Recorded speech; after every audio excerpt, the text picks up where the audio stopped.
Good.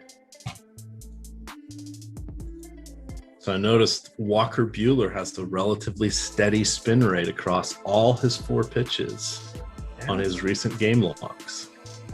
You've been poking around in there, huh? Yes. Well, now you can't navigate StatCast.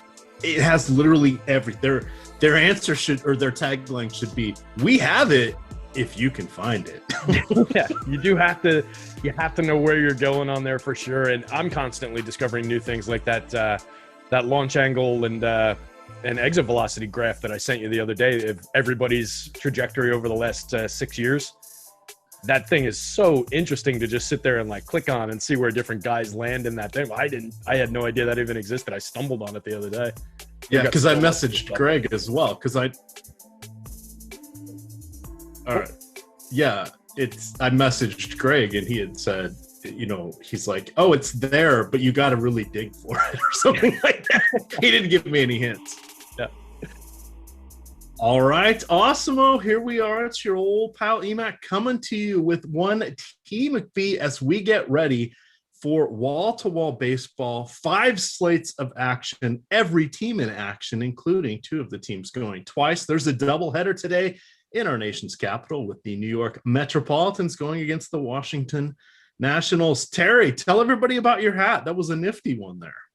That's the Cuban national team hat from the World Baseball Classic a couple years ago. So mentioned a few times on the show, I'm proud of my Cuban heritage. My mom was born in Cuba, and we like to root for them when they've got the national team. Best baseball country in the world for such a tiny little country. Excellent. Well, it's a pretty cool looking cap. I was trying to think, I doubt it's I thought, is this retro Cleveland of some sort, like the Cleveland Spiders somehow, or something way in the recesses, some alternate future throwback Chicago Cubs hat, or what have you. Did you ever see those? And don't worry, we'll get into the baseballs here, gamers. We're just collecting a few people as social media does its thing and everybody pops up here into the audience. Did you see those? I don't remember what they called them, the neighborhood hats or whatever. So basically each team put up a local neighborhood area hat for their baseball team, and it looked like it was designed with clip art for starters, with just random things on it. And then they also had area codes. And some of them had area codes of city uniforms. Thank you, producer Chris. And so the hats, they were literally on New Era, or I don't want to besmirch New Era if it wasn't New Era, but whomever did them, they were posted for about 12 hours and the feedback was so horrible, they just took them all down. Okay. That bad? Wow. That bad. And this was maybe Discovery logo?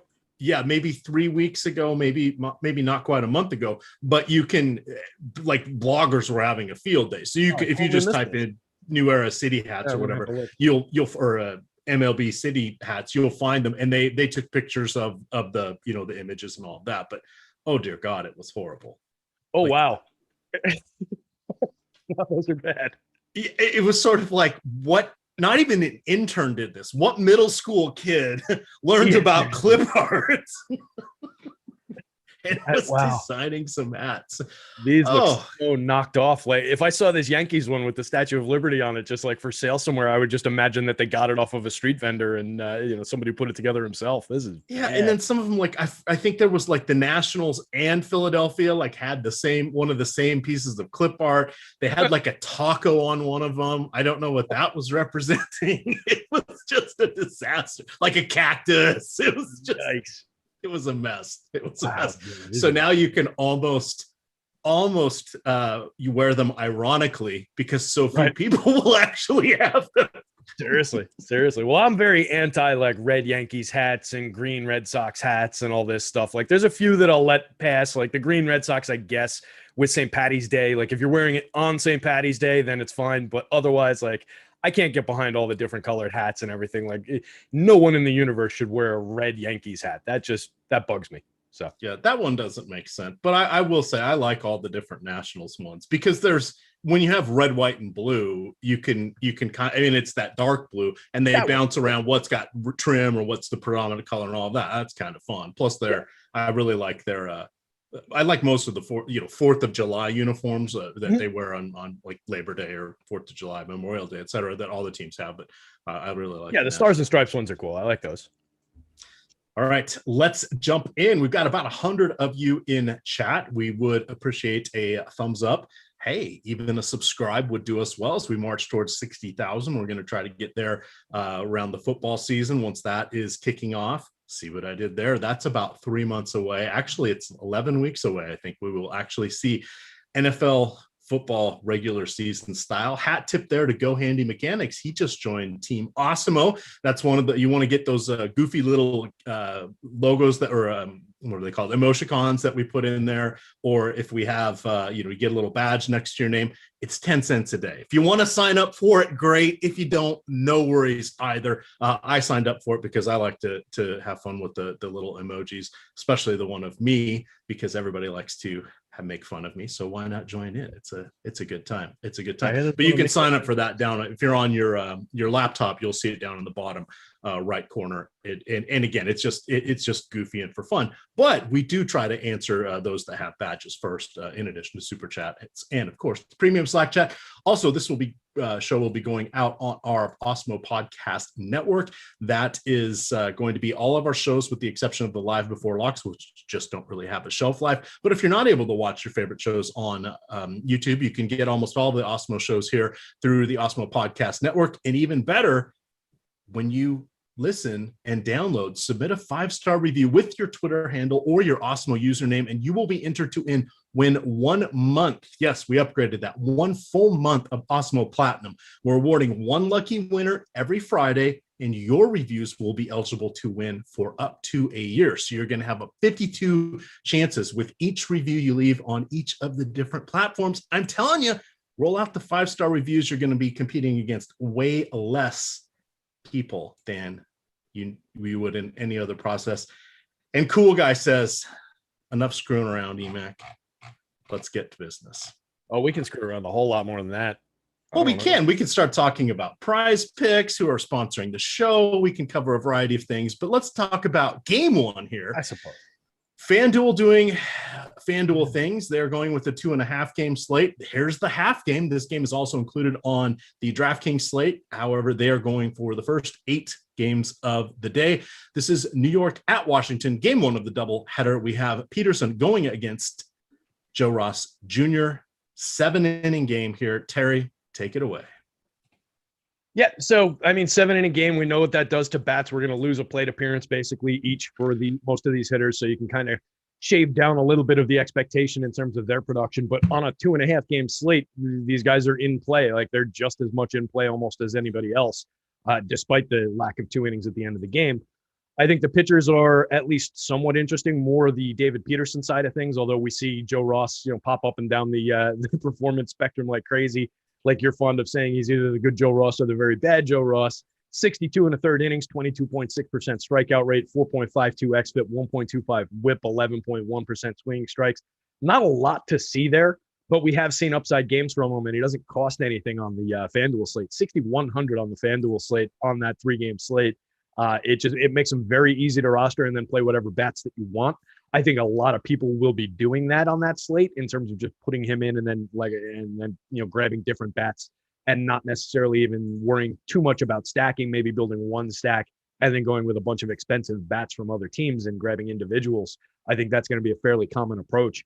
On the DK slate at 9,500, I think he just kind of is in the mix, probably a little too high priced for me. So I probably wouldn't be getting there. Peterson, similar story in terms of the FanDuel slate, 7,600. Puts him in play. I don't think that's like price breaking by any means. You'll probably be able to get to most of the same bats.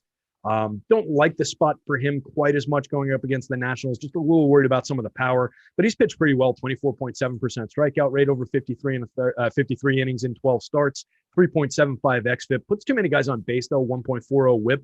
So I like some of those Nationals bats, particularly the top end of the lineup with Kyle Schwarber, Trey Turner, Juan Soto there, and then getting into like Josh Bell. Yeah, even Josh Harrison and Starlin Castro, perfectly fine to roster those guys. And then I've mentioned Victor Robles a couple times. He got the on base up to 340 right now. So that's where the speed is going to finally start kicking in for this kid. If he's on base that much, he's going to be stealing bases and scoring runs. So I think he makes for an interesting wrapper.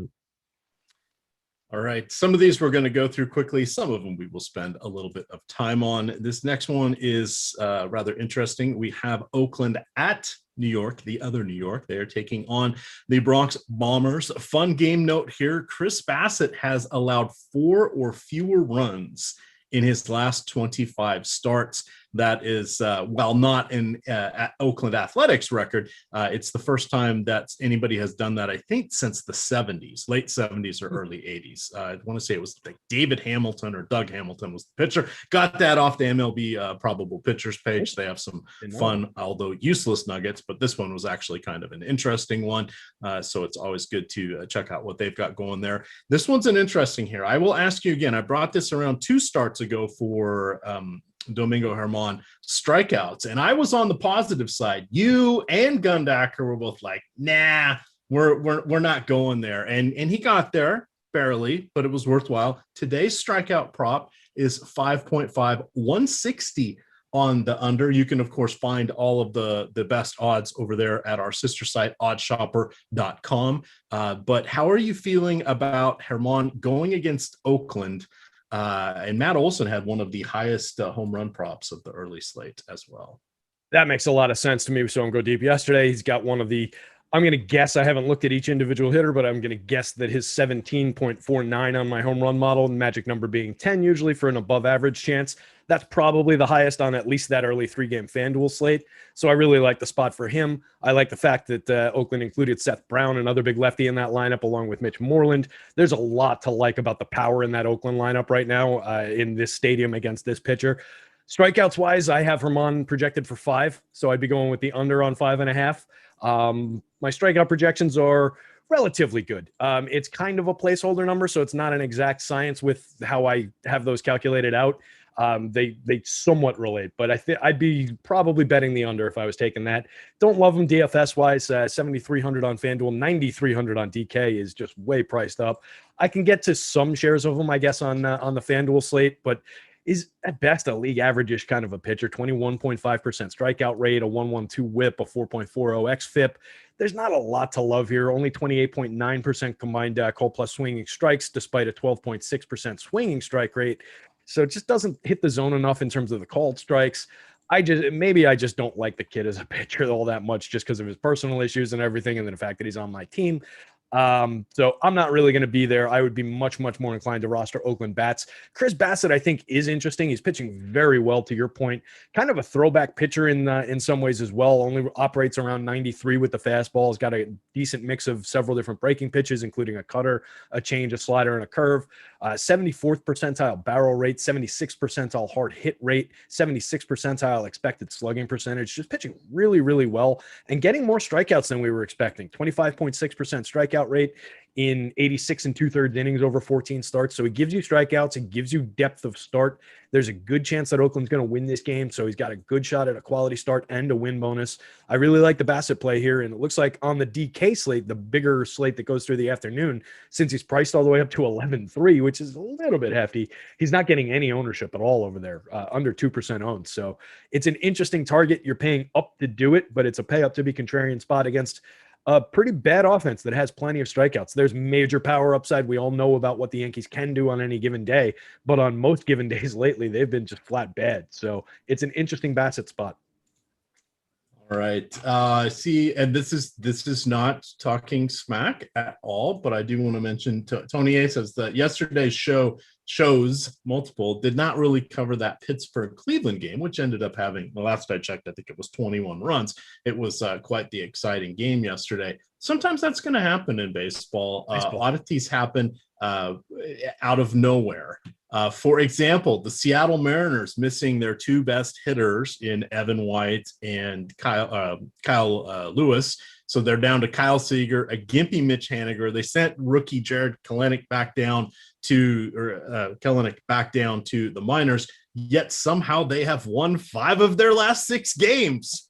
Who knew you could just put anybody out there and win, right? So craziness is going to happen from here to here. Yesterday on such a large slate with every team in action, the popularity of most teams was 5% or less, with the exception of a few the Coors Field and 1 or 2 other spots. That's going to happen from time to time. The nice thing is, if you are playing 150 lineups, you'll hear us talk about, hey, you can get above the field, etc. You'll hear Greg and Eric Lindquist both talk about how they generally will stay away unless it's just a glorious matchup. They'll stay away or come in under at least half the projected ownership of the top end stacks or the most popular stacks, because they want to spread out across the other teams getting just a little bit over. And it doesn't take that much to get over. If a team's collectively coming in at 3 to 5%, we know that that's really going to be carried by just a couple of batters or a couple of the better hitters. That's going to bump that up. So it's really, they're coming in at 1 to 2%, especially on a 15-game slate.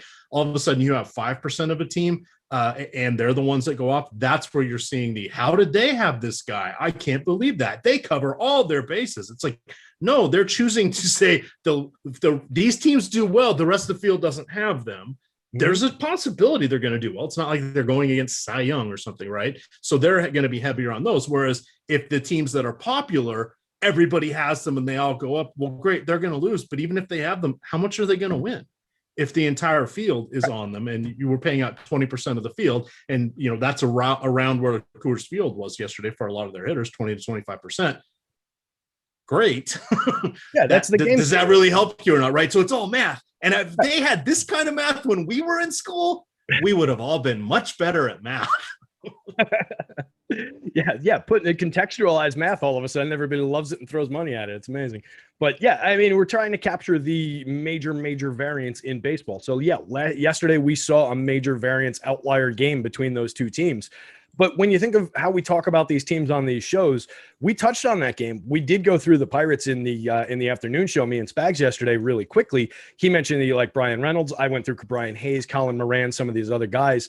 But with some of those weaker teams, guys, we tend to fly through them a little bit because the Pirates are terrible. Right? They had that outlier game, but it's not good to push people onto the Pirates too much because the one thing they do well is not strike out. They got a 21.4% strikeout rate against right-handed pitching. Outside of that, they have a 2.32% home run rate, worst in baseball, up 129 team ISO against righties, worst in baseball, and create runs 12% worse than average. So it's not a good team to push people onto. On any given night, they're going to have an outlier performance like that. It happens. And we did talk about the key hitters involved in the stack. So we're always going to try and hit the guys, hey, if you're looking to roster this team, here's the 4 guys that you want. Move on.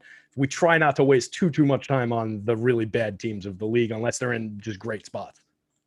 Absolutely. All right. So kind of wrapping up this game, getting us back on track. Oakland, the hitters, decent spots going against Herman. Herman, a little bit dicey, especially at his price point on DK, 9,300. I would take the under on 5.5 strikeouts for his prop today. I do think Chris Bassett is worthwhile. This is not the easiest of matchups, and it's going to be approaching 90 degrees here, but I'm okay with taking Bassett in this one.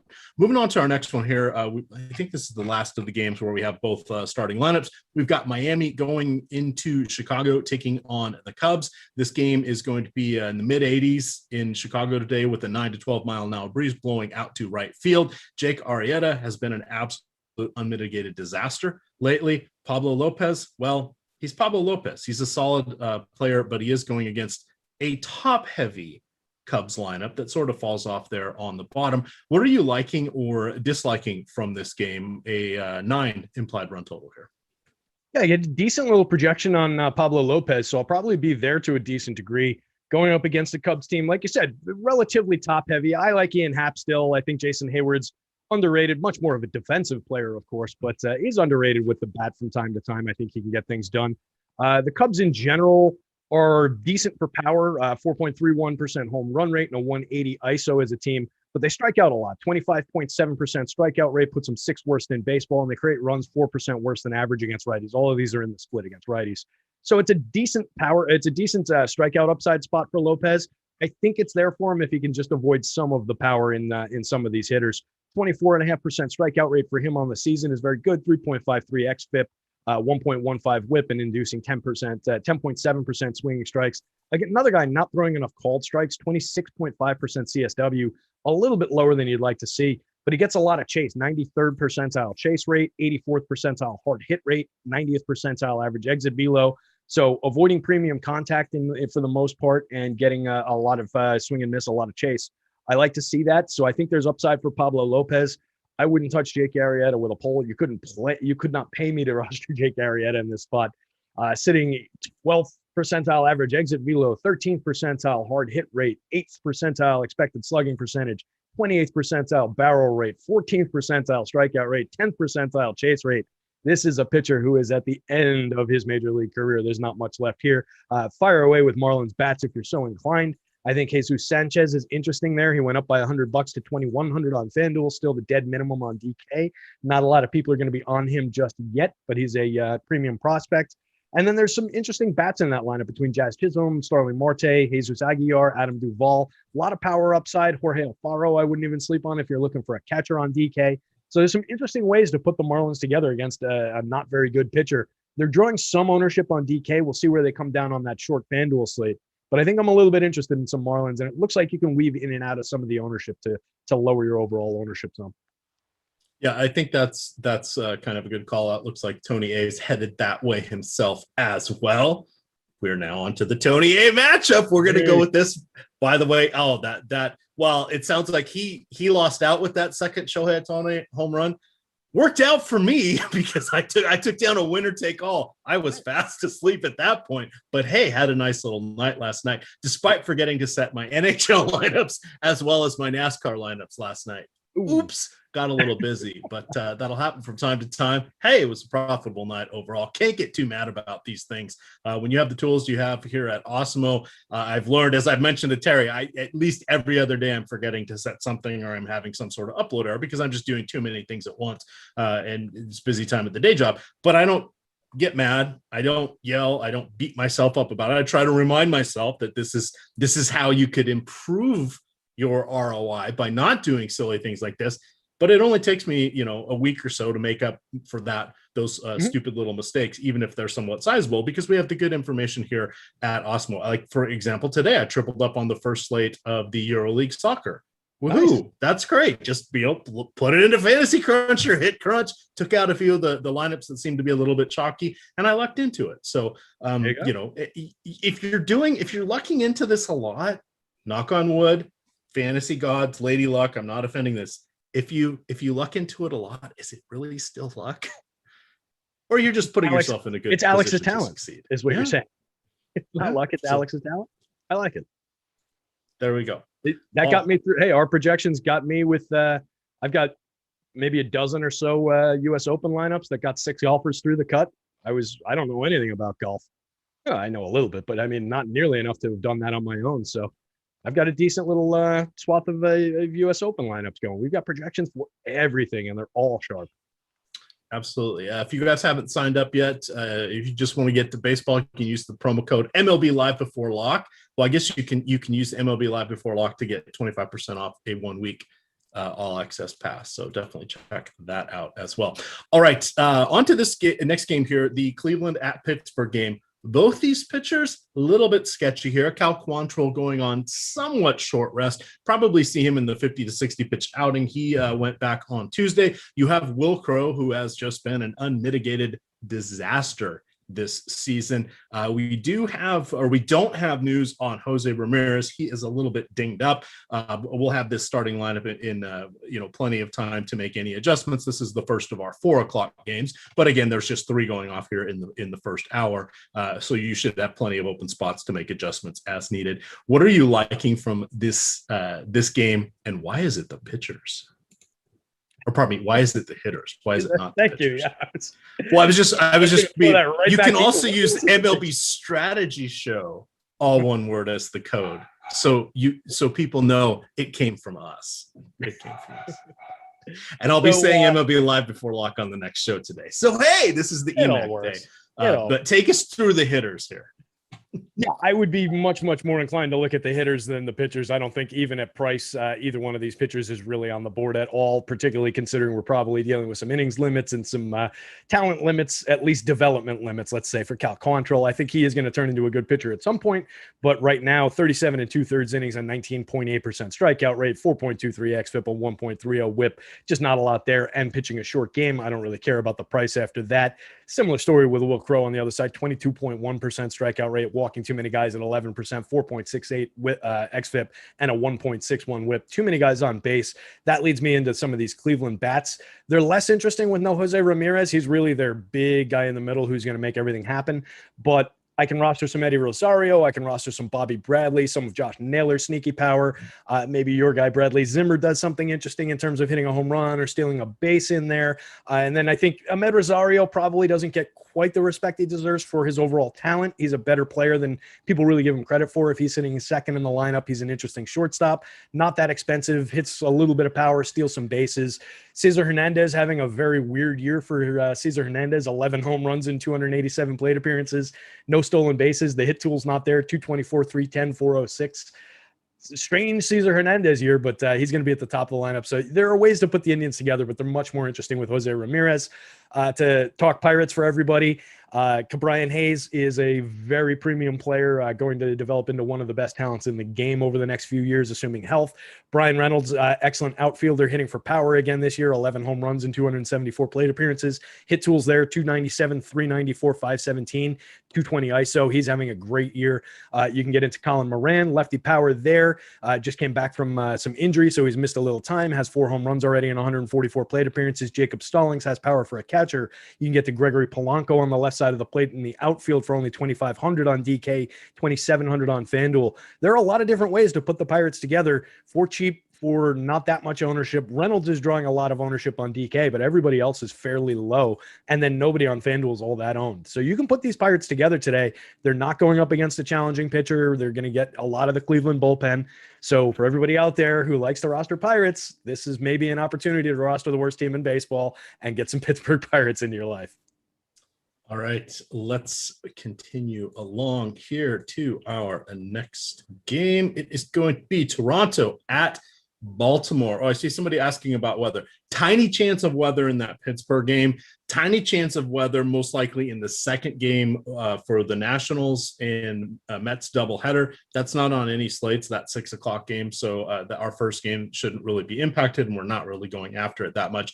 And then the St. Louis at Atlanta is probably going to be rained out, is what things look like today. It's definitely at risk of a delay, but even if they get that started or wait around, I don't think they're going to get the full game in. To me, it just makes more sense to push that one to tomorrow. But we'll have that's on the main slate, so we'll have more information as we get there. So the interesting one here, and this is Baltimore is going to be yesterday's Pittsburgh. Okay, so we like Baltimore. They do have power. A lot of young guys there. They're just kind of inconsistent, much like their opponents, Toronto, 2 years ago, when all those the rookies came up whose dads all played in the majors, etc. Those guys were just never consistent. Not everybody was like locked in at the same time. And while you'd end up with giving up or they'd get some home runs, they didn't have people on base and they couldn't string together hits and put up a lot of crooked numbers with any consistency. You've seen them all mature at the same time, and they're just amazing right now.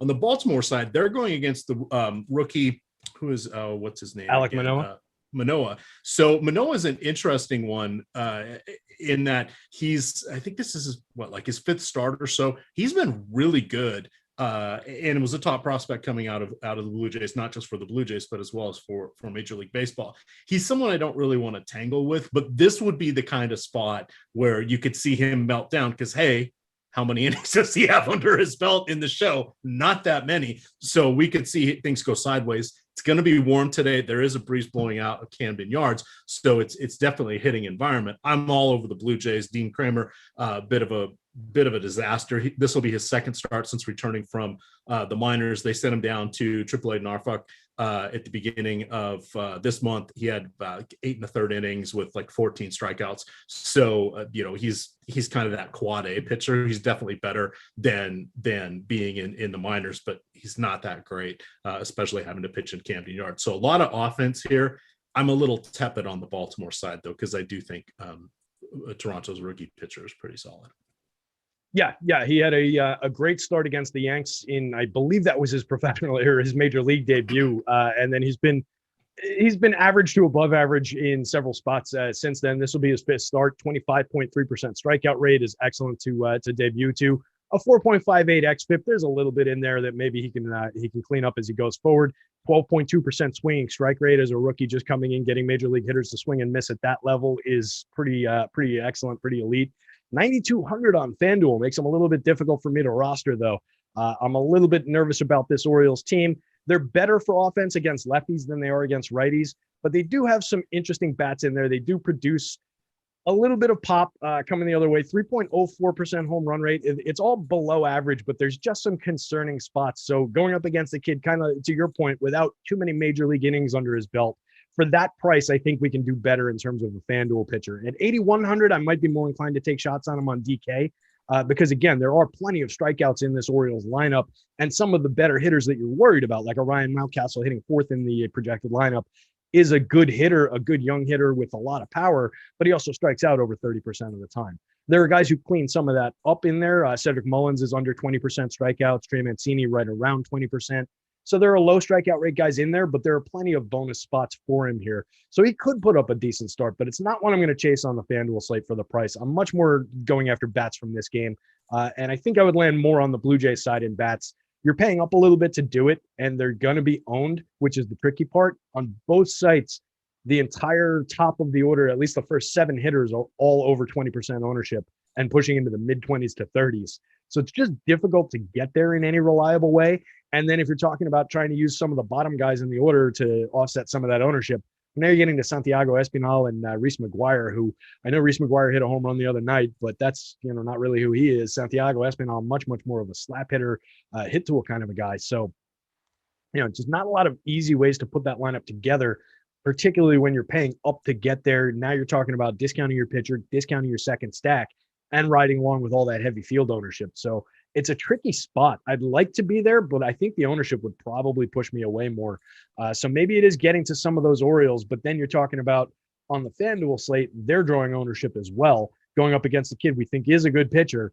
They're cheap, which is probably what's pushing up some of the ownership. So they're easy to roster, but not easy to really roster in very unique ways. Two sneaky names from toward the bottom of the lineup, though. Austin Hayes and Michael Franco, neither one of them drawing any kind of ownership, despite everybody above them being in the teens. So I would look to those guys if you're looking to maybe offset some of the ownership and stack these teams. Like if you wanted to go with a Mountcastle, Santander, Hayes, Franco, 4 through 7 stack, I think that's perfectly fine, and you're offsetting some ownership that way. On DK, they're not that owned, so you can get to them over there. All right, we're going to keep moving on here because we got a little sidetrack, make up for some time. Heading into the next one, Minnesota at Texas. Got some conflicting reports here. I believe the roof is going to be closed today.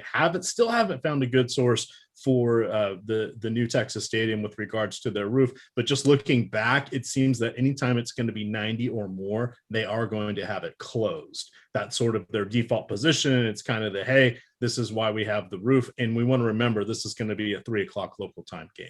So it's going to be in the heat of the day. So even though it's not quite going to be 100, not quite going to be 100 degrees, there's a decent chance that it's going to be closed. Still don't understand why we can't get this accurate information. Although I think I shared it with Terry today. I think I did find a reliable source for the Houston roof. So now we might have two: Arizona, which has been phenomenal forever, and then Houston. So we shall see. But we're always looking out for these. If you guys ever find a good source, either for like Miami or any of the Milwaukee, any of the other stadiums that have retractable roofs, definitely slide into the DMs, tweet at us or whatever. We'd be very thankful to have those. There's not good ones, and even when they do pop up, it's some fan doing it and then they just get bored of it and they disappear after a year or so. So just want to throw that out there.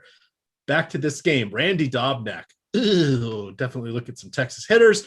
Colby Allard, but he is a lefty going against Minnesota. Josh Donaldson dinged up. Nelson Revenge Cruz.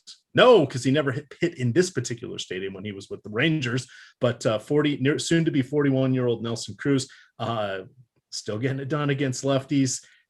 With as many of the key Minnesota hitters that are on the injured list, Terry, they're still one of the top teams against lefties. It's just absolutely amazing here. So I'm liking, I guess, hitters from both sides here. I want nothing to do with Dobnak, maybe a tiny bit of Allard. I wouldn't stop him from coming into my lineups. But that's this point, we're just looking for a 5% or a 10% differentiation at best. So this is a slate that's kind of loaded with some of these just low-end pitchers and a lot of guys priced in similar spots to where Allard's priced, it looks like on the board for DK. I might shop around a little bit more for my $6,300 DK pitcher. I just think he's going to get tattooed in this game. You mentioned it's just the Twins' quality against lefties. It's what's leading me there. There's a few lefties in the projected lineup, but they can mix and match these things, and they've just got a deep team, a deep system where somebody goes down. They lost Max Kepler just came back, but he had been out. They lost Byron Buxton, and they just call up kids like Trevor Larnach and Alex Kirilloff to replace them, and they just kind of keep rolling along. There's a ton of power on this team. They're very good hitters, so I would be more inclined to get to some Twins. It doesn't look like there's too much ownership through the middle of the lineup. Some heavy ownership, not even heavy really, in the low teens on Nelson Cruz, Josh Donaldson, if he's back in the lineup, around 10% owned on FanDuel, both much less than that on DK. So I'd be looking to get to some Twins, particularly on DK, where it looks like they're dramatically under-owned again. And you can roster these guys. I know that the top 3 hitters in the projected lineup are expensive, all over 5,000, but pretty much everybody else you want to get to, Sano's at 46, and then everybody else is 4,000 or below. So you can put this lineup together without too much fanfare, too much difficulty on both sites. I really like getting to the Twins here. I'll have some Rangers bats coming back the other way against Dobnak. Just don't think much of him as a pitcher. 13.3% strikeout rate, 4.35 xFIP, a 1.73 WHIP. Just bad. Puts way too many guys on base, doesn't strike anybody out. So that's a spot where this Texas team can come through, get a few guys on base, and then go deep, hit a home run with some of the lefty power they've got there. So guys like Joey Gallo certainly in play, Willie Calhoun, Adolis Garcia from from the right side of the plate. Maybe Isaiah Kiner-Falefa gets in there, steals a couple bases. Sneakily 15 stolen bases for him so far this season. Having a nice year. 288. He's had a couple multi-steal games, Terry. That's the crazy. That's the mark of someone who's all of a sudden figured something out or is in DGAF mode. I can't tell which yet. Right. And it might just be the whole team. All right, everybody's got a green light at both the plate and on the base paths. Do whatever you want out there, boys. We're not going anywhere this year. So who knows? But yeah, he's running. So the wheels are working. And really the top end of the lineup is all running. Nate Lowe, Adolis Garcia, even Joey Gallo has 6 stolen bases so far this year. Gallo's an interesting guy. He's a guy that people picture as a big lumbering guy just because of all his power, but he's really not that guy. He's a very athletic kid. Could even, stick him in center field in a pinch. So he's a good athlete, a lot of ability there. So you can get to a lot of these Texas hitters. I don't love them. It's not my favorite spot on the board, but they're definitely in play. The ownership is a little heavy on FanDuel, though. You're getting to 34% Joey Gallo ownership on that slate is a little concerning. All right. On to our next game here. A couple more on this early slate. This one is kind of interesting. This is where some of our pitchers are. I think this is a very good pitching environment. So you have Aaron Nola, who got back on track after his last start, still 5-4 on the season, 3.69 ERA. He does have an intriguing strikeout prop at 6.5. Again, you can check all these out at oddshopper.com. It's a 149 under. However, this is how OddsShopper works. You can see over on DraftKings, it's a 141 that you have to pay to win 100. So just by choosing a different site, you're saving yourself about 1%.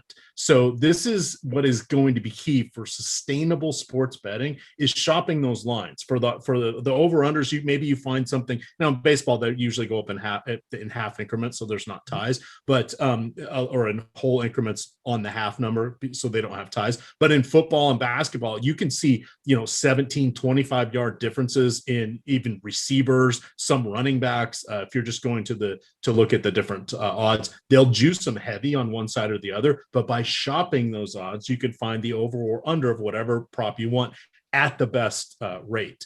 And that's something where if you can consistently get 2 or 3% discounted in your favor over the long haul, that's going to make you from break even to actually profitable in something that's, very, very tricky. We just like to stick around long enough so we don't have to redeposit on these things. And if you're in a state that doesn't have sports wagering yet, a lot more coming online. You can definitely use this for a lot of the other sites. PrizePicks, who we'll talk about in a bit, they're a prop-based site. You can look at some of our information and see where the lines and books are, and then align that with what's going on over at your options on PrizePicks. So definitely it's a good information source that's out there.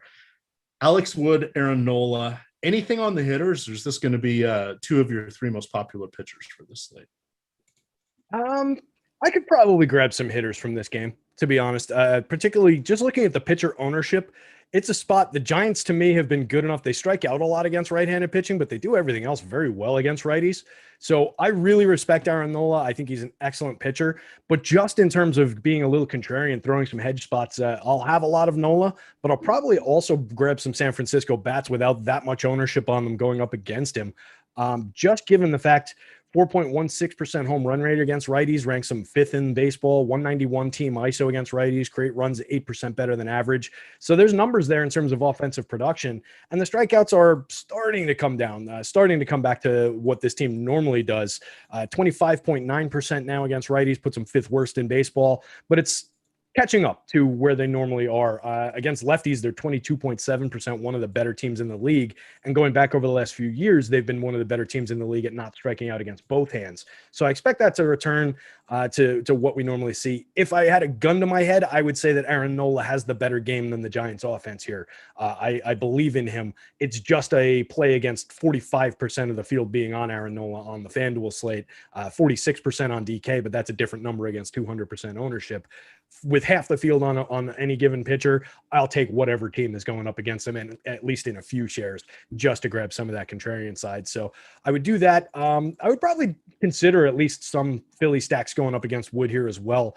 Phillies against lefties are, let's see, they are sixth worst in baseball, 26.6% strikeout rate, a 3.4% home run rate, but they create runs 4% better than average. So it's not there as much for Philly as it is against for San Francisco against righties in terms of the run creation and the power. But there are some good bats in this lineup. There are some good names to grab. So maybe they're more one-offs, where you're grabbing like an Andrew McCutchen for cheap. You're grabbing like a JT Realmuto as a catcher, or maybe a Rhys Hoskins as a righty against a lefty.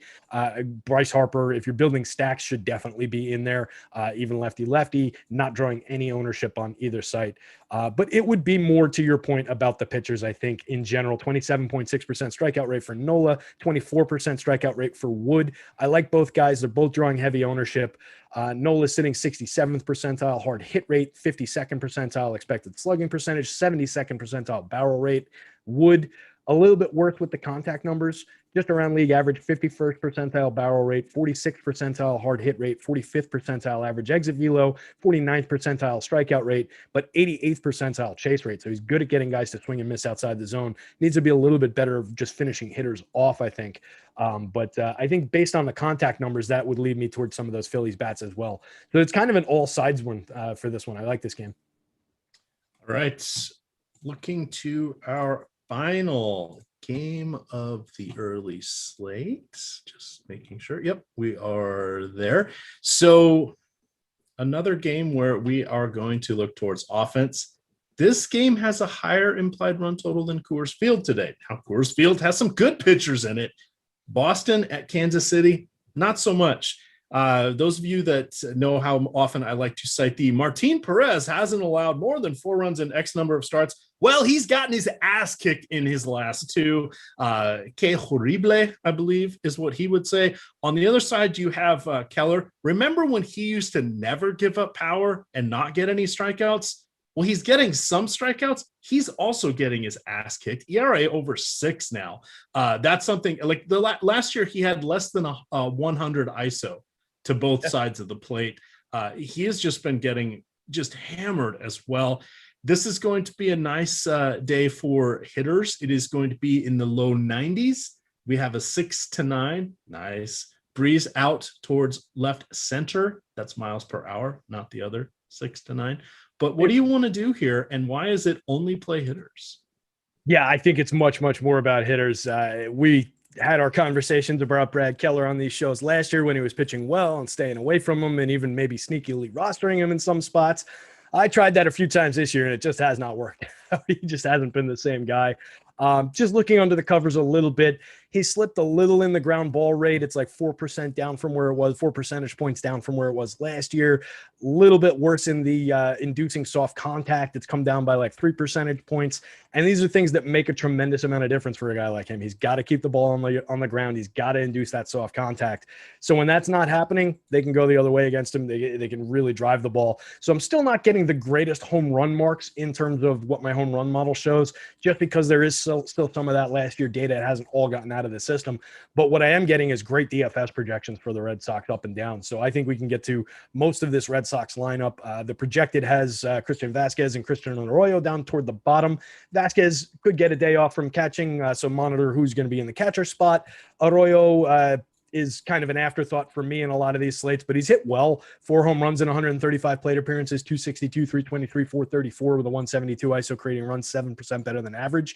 You got Bobby Dahlbeck and all his power down the bottom, but he's a 201, 252, 397 hitter, creating runs 27% worse than average. So that's an interesting little decision down toward the bottom of the lineup. Do you try and grab the sneaky home run, or do you try and grab the guy that's maybe more apt to turn the lineup over, be on base for the big sluggers at the top of the lineup? Enrique Hernandez, weird guy to have leading off. I've talked about it a bunch of times, 279 on base percentage, but hey, I'm happy to let the Red Sox continue doing that. And then you get to the meat of this order with Alex Verdugo, JD Martinez, Xander Bogaerts, Rafael Devers, Hunter Renfroe. Grab all those guys, mix them and match them as much as you can. It's a great spot for that offense. Those guys create runs. On the average, those 5 hitters create runs 32% better than average. That is a killer 5-man spot in any stack. The Royals on the other side, we talk about them a lot through the year. They're a really interesting lineup in terms of they've got guys who can hit for power, interspersed with guys who hit for have a good hit tool and steal bases and have a lot of speed. So they're an interesting team to put together with Whit Merrifield up top, Carlos Santana and all his power, Sal Perez, Jorge Soler, and then you get to Adalberto Mondesi. He's got power and speed. You get down to a guy like Michael Taylor, who's a sneaky kind of a every now and then breaks a slate with a home run and a few stolen bases kind of a guy. And then Hunter Dozier is an interesting little hitter coming into the sixth spot there from the right side of the plate. Struggling this year, probably not going to get a lot of ownership based on the 148, 221, 330, but 7 home runs and 199 plate appearances. The power is still mostly there. All right.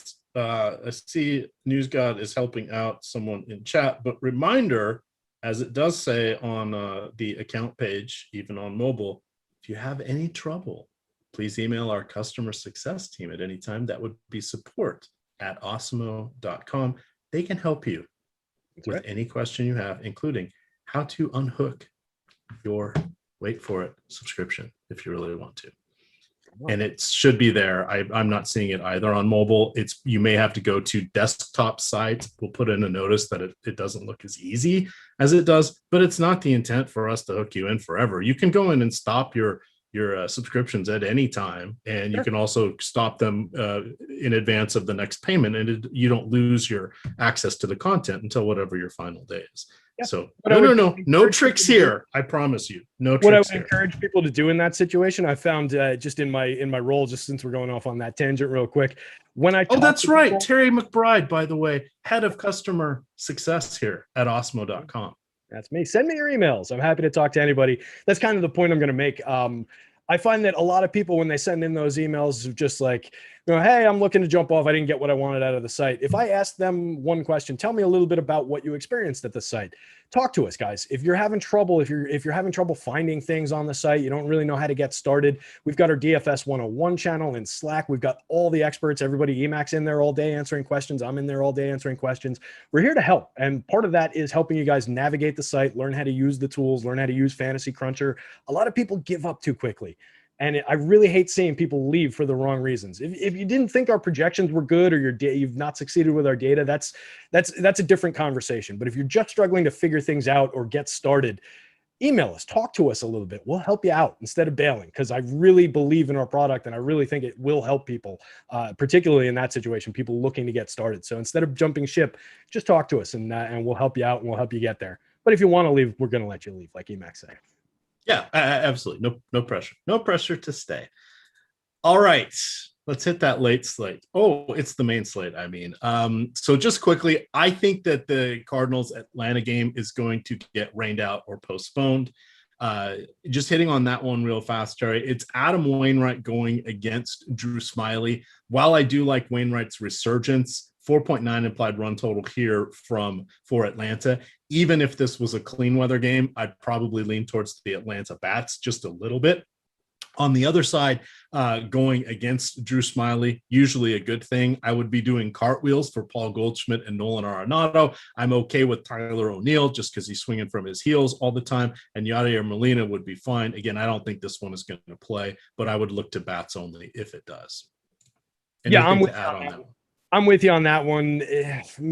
I might grab a Wayne O'Share here and there if I thought the game was going to play clean. But yeah, neither one of these pitchers looks to be in a very good spot. This would be about bats for me if it's going to play. I agree with you. I expect it to get rained out. All right. Now this one could be about hitters, Terry. It looks like the roof is going to be closed in Houston. We have Lance Lynn, he's in that Cy Young conversation. Now, granted, it's DeGrom and everybody else, but he's been looking real good. Framber Valdez, a little bit of injuries here and there, but he's been looking amazing as well since returning from the injured list. Little dicey going with the lefty against Chicago. Chicago is just solid lineup up and down, but I think we're looking at the pitchers here. If we're crossing out that Atlanta game, we're not overly excited about the Colorado game, even though there's 1.5 decent pitchers in that game. We're running out of pitchers because we got a couple other guys that are kind of openers as we get towards some of the night games. So I really think we want to focus on pitchers here. That's my take. Are you seeing things differently? And what would you like to impart as the wisdom for this game? With the wisdom. Let's see. Yeah, I would probably be on the pitching. I think this is another one where I'll probably have a little bit of everything, to be honest. And it's not as driven by the ownership. Like Lance Lynn, 11% on DK in our early projections, 1.9% on FanDuel, going up against that really tough Astros lineup that doesn't strike out against either hand. It's a tough spot for him. But it's not like I'd be going to Astros bets because he's going to be owned at like 40%, like what we saw with Nola. I would just kind of be going to Astros bets because they're really good. So I just think there's upside in grabbing hitters on both of these teams. The White Sox, rather, are better against lefties in terms of their power, in terms of what they've done so far this season. I'm just pulling it up. 185 team ISO, creating runs, best in baseball, 26% better than average, a 3.86% home run rate, puts them around a little bit above the league average in terms of the home runs. But the run creation against lefties has been excellent, where they've been struggling more than you'd expect against the other hand. So I think I can get into some of the White Sox offense there as well. Framber not projecting as well for me as Lynn is, but I think there's maybe just a little bit of noise and model hasn't totally caught up. Only 25 in a third inning so far this year, 23.5% strikeout rate, 3.01 xFIP, 0.95 whip, has been very good in those marks, 12.8% swinging strike rate. It's there, and he's a talented kid. I just think I would probably be more inclined to roster Lance Lynn, who I think is a more talented pitcher. It's a tougher spot going up against the Astros, but just with nobody on him, that's more appealing to me, paying basically the same price. I'd just rather go with the guy who I trust to reliably pitch deep into games. I trust the strikeout upside, even against a very, very difficult lineup like the Astros. So I think I'm just going to be on all sides of this one once again, just to put numbers on Houston against right-handed pitching. Best in baseball, like I said, not striking out. Best against both hands, 19.3% strikeout rate. The only team under 21%. 183 team ISO, 22% better than average, creating runs against righties is best in baseball. 4.04 home run rate, one of the better marks in baseball. So he is by no means safe, but I trust Lance Lynn. And if nobody's going there, I think I will. And it won't take much to get over the field. Like if the field's at 2% and you're at 10, you can be 5x Lance Lynn and be fairly comfortable there and still have plenty of pitching shares to distribute around to some of these other guys. I would maybe even push it a little bit further than that for my own personal lineups. I don't know that I'd recommend that though. All righty. Let's see here. Looking. Lots of good stuff here on this slate. Reminder, we are sponsored today by PrizePicks. So let's talk about them for just a minute. They're offering one of the simplest fantasy games on the market. Say goodbye to sharks. Say goodbye to lineup optimizers and mass multi-entry. No, not here. All you got to do is pick 2, 3, 4, or 5 player props that are available on the board. Just choose the over or under, whatever the projected score is. And if you, the more questions you add, 2, 3, 4, or 5, the higher your payout can be. If you correctly select 5 player props in your lineup, you can get up to 10x your entry fee. They have NBA, they've got esports, they've got baseball, they've got MMA, they've got it all. And you can combine the sports, which is helpful as well. My DFS nemesis, Melissa, who hangs out in the DFS 101 chat all the time, she has been cleaning up on PrizePicks. She says, I live in Texas. The air conditioning bills are insane, but I'm paying them off just by doing PrizePicks. It's, That's awesome. Her day job. I believe she's an attorney, so she does this for fun. She's like me. It's like, what's the challenge? I need a little escape. I need an outlet. So her game within the game is, what can I do? How can I beat the system? And that's what she's doing here. So yeah, it's not life-changing money, but she's rolling a couple $100 a month. I think she had $200 just last week in earnings on PrizePicks without a lot of going at risk. So it's just a lot of fun there. Now, here's the big important part of all of this at PrizePicks. When you sign up and when you make your first deposit, if you use the promo code Awesemo, they will match you dollar for dollar up to your first $100 deposits. So you all of a sudden turn that 100 into 200. You're off and running. It mitigates a lot of that risk as you're getting your sea legs here. Their scoring is rather similar in a lot of cases to the FanDuel scoring. So if you're already an Awesemo subscriber, you can look at the FanDuel projections. That'll help you out. You can also see the Awesemo odds page, especially for basketball. We do have the Awesemo odds over-unders. Now, we're not giving you, it's free, but we're not giving you the exact projection for everybody, but we're telling you if we think someone's going to be over-under said prop, those are going to be pretty close to the ones over there on PrizePicks. So even if you don't have a full subscription here, you can get a leg up on the competition. You're going against, you're not going against other peers.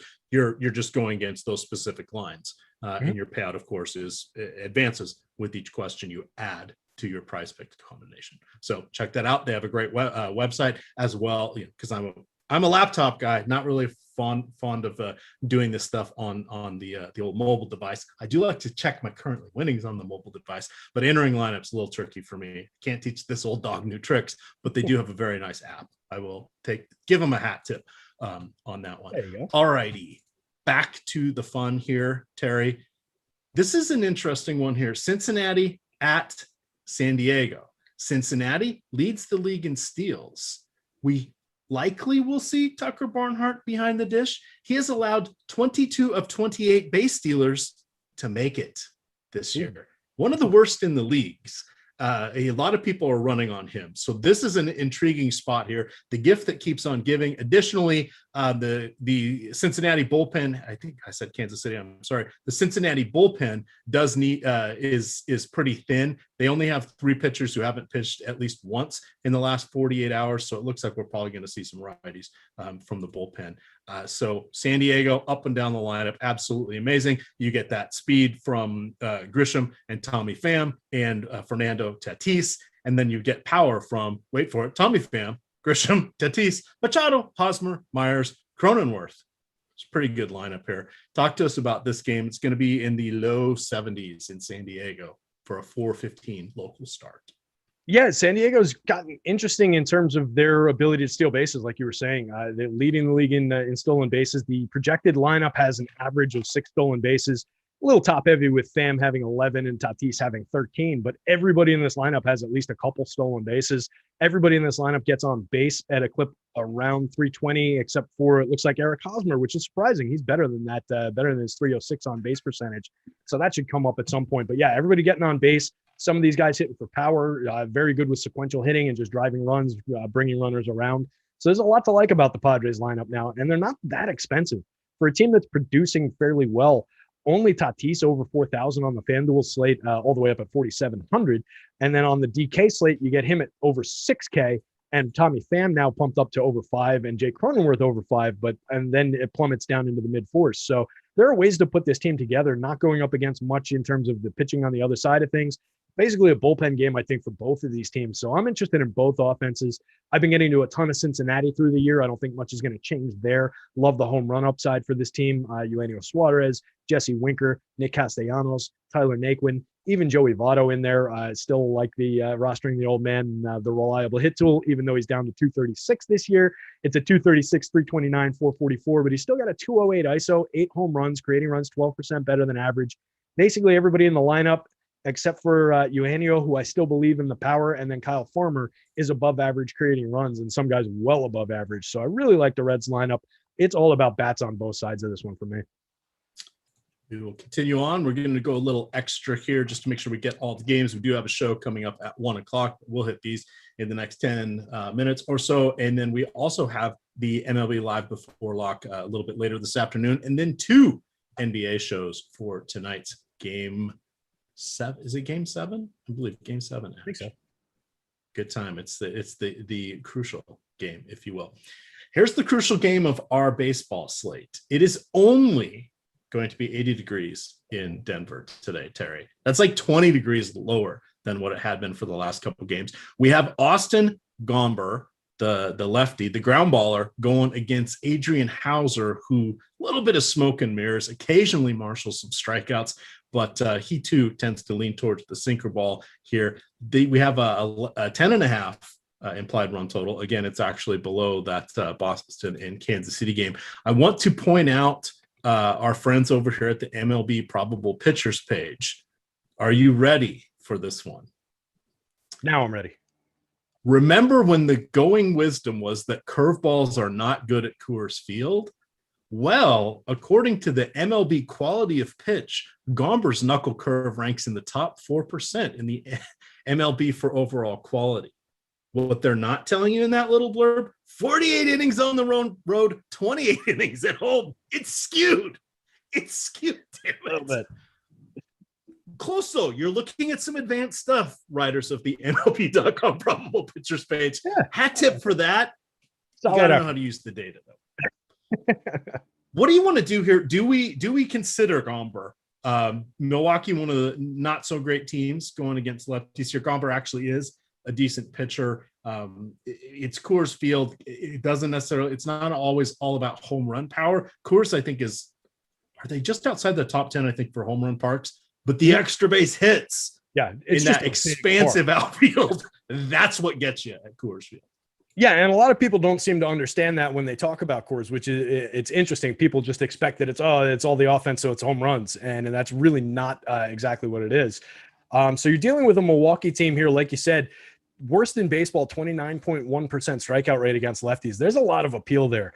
5% worse than average in terms of creating runs. They do hit home runs against lefties, 4.49% home run rate, one of the better marks in baseball, and a 183 ISO. So there's some power there. He's not entirely safe, Austin Gomber, but I like the spot. He's been pitching well. He only costs $8,000. We saw him succeed here just the other day. He's 6,600 on the DraftKings slate. To me, that's a go-to. I mean, I almost don't care that it's in Coors Field at 6,600 for the talent level that you're getting there. 24.4% strikeout rate going up against a team that's terrible striking out against lefties. There's upside in that spot. 3.71 xFIP, 1.05 whip on the season, inducing 11.2% swinging strikes, generating a 31.4% CSW. I really like the spot for Austin Gomber, particularly on that DK slate at price. I think it's really interesting. And you're talking about a guy, just to add to the Gomber appeal, 80th percentile hard hit rate, 58th percentile barrel rate, 71st percentile average exit velo, 59th percentile expected slugging. So pitching above average in all these different categories that we care about. There is definite appeal here. So I would get to Gomber, and the same does not hold up for me for Hauser on the other side of things. Despite his price at $6,000 on the FanDuel slate, I think he could be in trouble based on his pitch profile. Relies 50% on a sinker. That vertical movement at Coors Field, we're concerned about that guy who doesn't pitch there a lot. And then his secondary pitch, his out pitch, is a curveball. So I would be a little bit concerned about what we're going to see from Hauser here. I don't think you get the upside game from Hauser, and we're talking about a guy pitching to a 19.9% strikeout rate anyway, 3.91 xFIP, a 1.31 whip, putting too many guys on base, only induces 7.5% swinging strikes anyway, 22.8% CSW is very low. That's bad. So just doesn't throw enough strikes.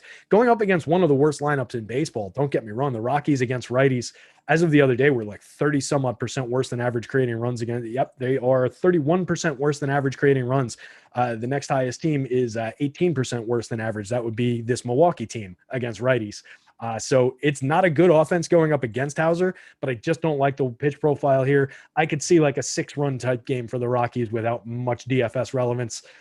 This probably, again, for me, I've been staying away from Coors for the most part and rostering, oddly, the pitching at Coors more through the week than I have most of the hitting. It's kind of worked out. I think that's going to be the case for me again here today. And again, that kind of goes back to leverage strategy, a lot of the stuff we were talking about earlier in the show.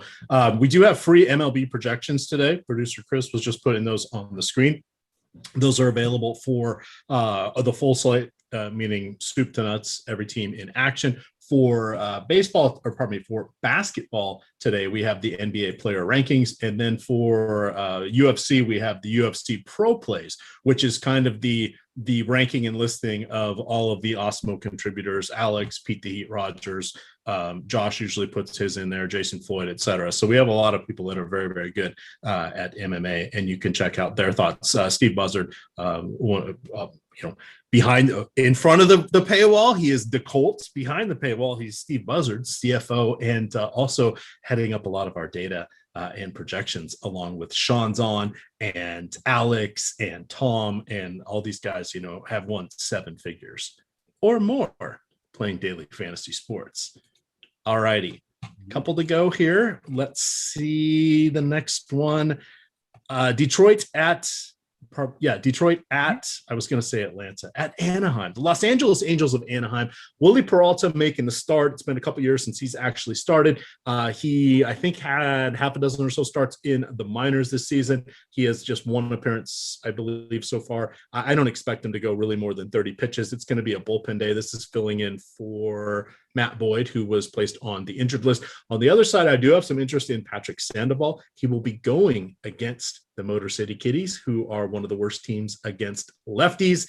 We don't know the status of Anthony Rendon, who was not in the lineup last night, but the Halos going to be one of the better stacks because they're going against Willie Peralta and an even worse bullpen. Any highlights from this game for you other than Shohei Ohtani is 2 home runs away from leading the majors in home runs. And he's a pitcher too. Yeah. In case you didn't know that. Unbelievable talent. I mean, talk about a guy who came in and delivered. Anytime he's been at full health, he has absolutely delivered on all the promise when he came over. 21 home runs so far this year in 262 plate appearances, 273, 355, 636 with a 364 ISO. Nothing to hate there. 10 stolen bases on top of that too. Guy's an absolute dream for DFS purposes. First base and outfield eligibility on DK now too. So that's interesting. Ton of people on him, ton of people on the top end of this lineup. I like the power upside for the first 4 hitters in the lineup. If you don't get Anthony Rendon, it takes a lot off the top for me.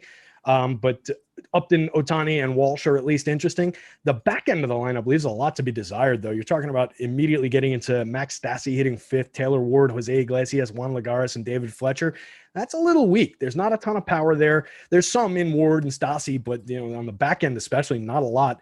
And then you get to a guy like Fletcher, who was a hit tool and on-base specialist last year, only at 273, 305, 316 this year, and just no power there. So it's concerning when you start talking about full lineup stacks and getting to this entire team.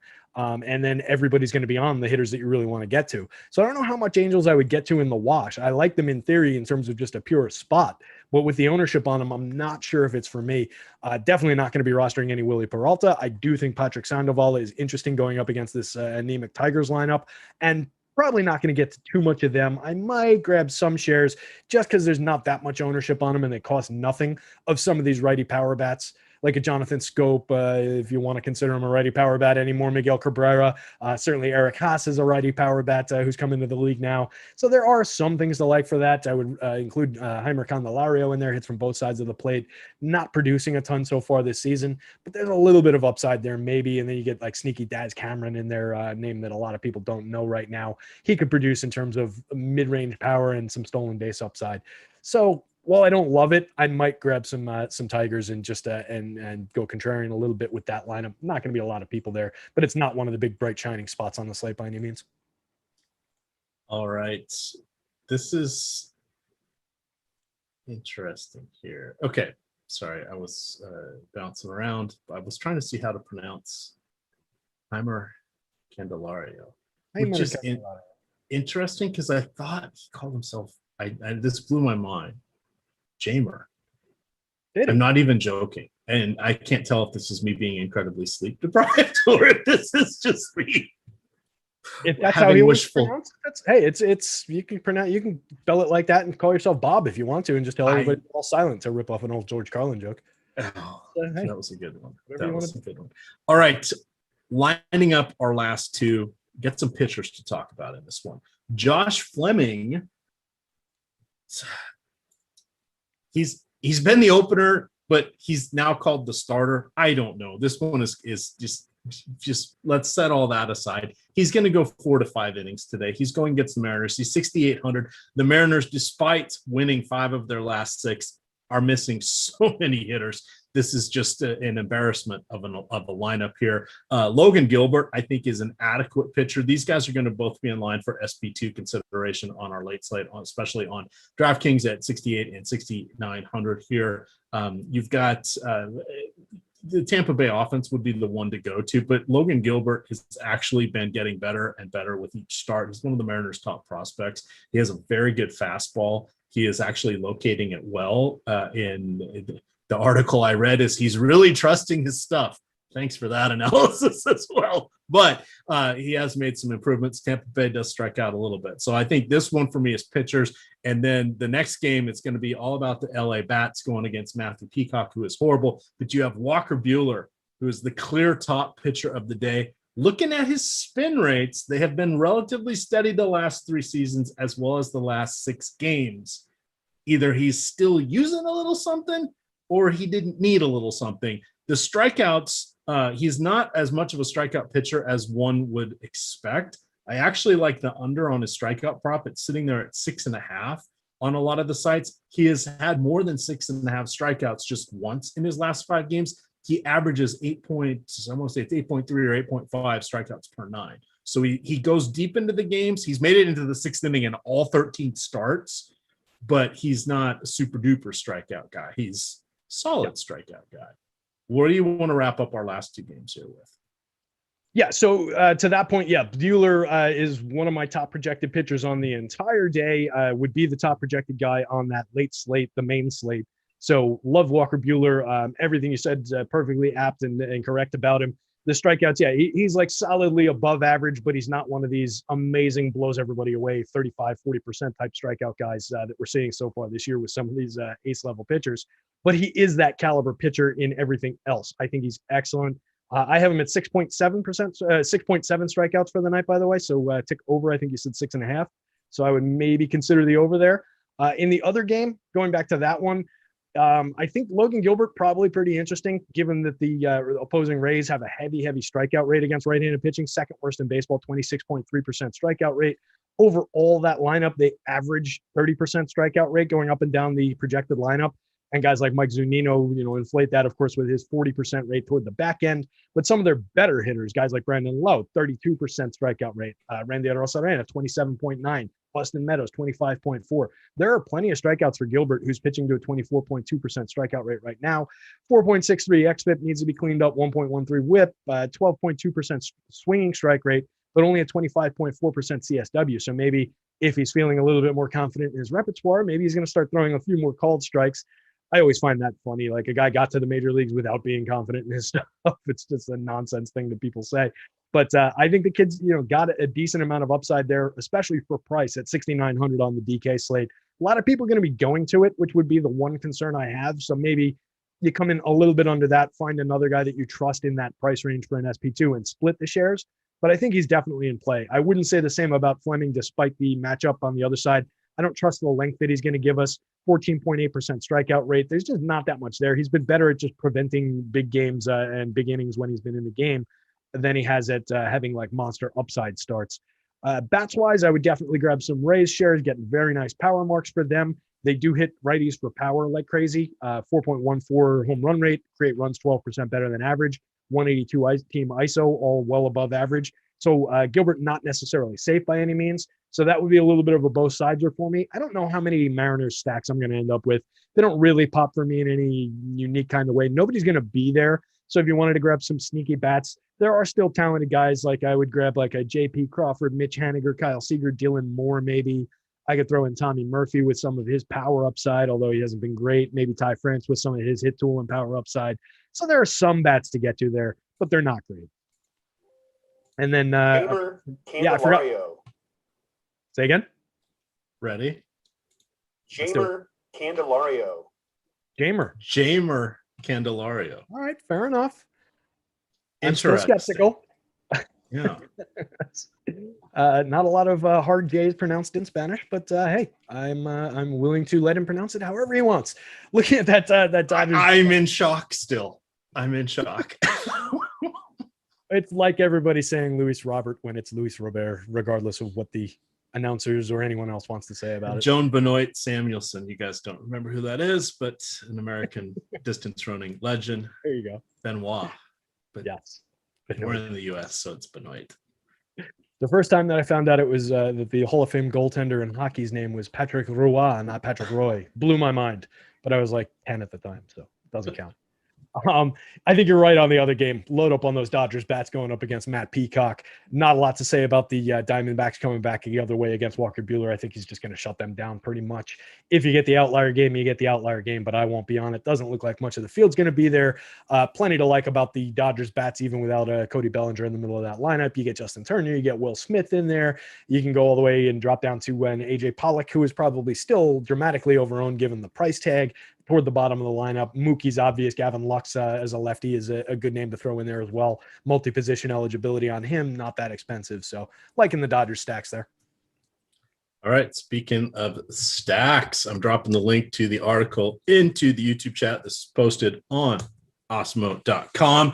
We have spotlight pictures and stacks. There we go. Steve Leibowitz. I was just going to wish you a happy Nathan Uvalde Eve. Tomorrow is Nathan Uvalde Day. We're working on that pronunciation. Going all the way to an Eve now, huh? All right. I like it. So we've got I'm liking Walker Buehler, Patrick Sandoval, little wild card Josh Fleming. The late night or the main slate stacks are going to be the Blue Jays going against, probably that's the early Blue Jays against Dean Kramer. I've got the Pod Squad and their stolen base upside going against Vladdy Gutierrez, and then of course the Los Angeles Angels of Anaheim going against Matt Peacock. Apparently I was tired this morning writing this at 6:30 and I said it was the Los Angeles Dodgers. So I'm going to go edit that real quick. Wait, no, it is. Final thoughts before we get on out of here. Other Dodgers than are going sign up on, wait for it, PrizePicks using the promo code Awesemo, and they will match you up to your first $100 in your initial deposit in PrizePicks bucks. There you go. I will give you the rest of the afternoon off because you don't have to edit that. It's the Dodgers against Matt Peacock. Oh, it is. Yeah. The Los Angeles Dodgers of Los Angeles. Oh, it's Sandoval. There we go. It's the it's the Angels. I get so confused. We do the nomenclature of how we do our teams is not necessarily consistent across our different platforms. I write out the city for this one. It's 3-letter abbreviation for this one. It's city plus mascot for this one. I'm all over the place and just it's all right. I had 3 coffees this morning. I'm ready for a nap. Still. I gotta get a refill. My last 2 sips out of this were fake. All right. Well, they were fake, or you forgot it was empty. Well, I forgot it was empty. I got to here and I was like, well, I can't just put it down now. So let me fake a sip. Plus, it gives me something to do. It breaks up the show a little bit for me. While you're talking, I get to do something. All right. Well, you know who else gets to do something? Producer Chris, because we have shows coming after us already in the can at the NBA Strategy Show with, I believe that was with Aton and Alex Awesemo Baker himself. You can get that on the YouTube channel or on the Awesemo Podcast Network. At 1 o'clock, we have Jason Floyd and Pete the Heat Rogers breaking down the UFC action for tonight. I'll be back at 5:30. Through 6:30, that will be with Gundacker. We will be going MLB live before lock. It's a 7:15 start, but we got to get out of there at 6:30 because we've got Spags and Steve Buzzard, aka the Colts, coming in front of the paywall doing a show for tonight's 1-game action for NBA. And then you've got Aton and Greg taking you up to tip off on NBA live before lock. With that, gamers, good luck.